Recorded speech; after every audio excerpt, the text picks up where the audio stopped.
This dog has been starving for 10 days. A passerby threw a piece of food at the dog, but the skinny dog didn't eat it. The man realized that this is not a stray dog. You're no wild dog, are you?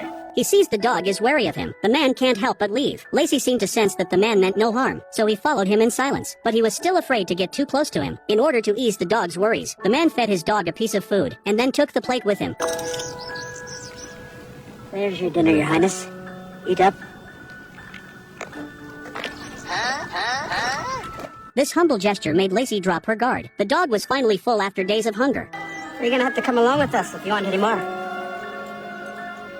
And so it was. Lacey joined the band. One man and two dogs began a national tour. Soon winter would arrive. The man was ready to head north to his hometown. Unexpectedly, they were targeted by robbers. They worked together to drive Lassie away. The man was alone and outnumbered. His master's life was in danger. The dog hiding under the car rushed out bravely. Get away!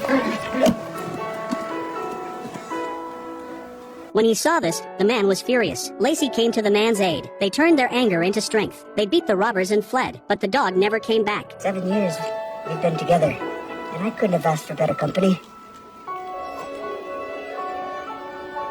Perhaps that made Lacey miss her owner even more. At a fork in the road, the dog went off with him to find his master. After saying their final goodbyes, Lassie was not a rich man's dog. Lassie is not a rich man's dog. He was owned by the boy in front of him. At the end of the school day, Lassie always waits in front of the school. The boy's father was a miner in a small town. The family of four struggled to make ends meet, but they could barely afford to eat. But that day, a rich man's daughter had her eye on Lassie, but the boy said he wouldn't sell. The Duke was not discouraged, for he knew the men of the town were about to lose their jobs. The boy overheard his parents' conversation, but he was too young to make a difference. And sure enough, within days, the mine closed. The men who were laid off from their jobs were ashen. They had no time for their wives. They were confused about the future of their family.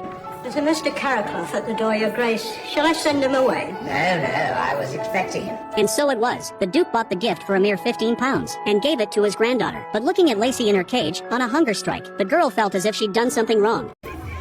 Yeah, to watch the continuation of the part 2 of this movie, don't forget to subscribe, like and share. Anytime we post our new videos or movie series, you will be the first person to see and watch as well.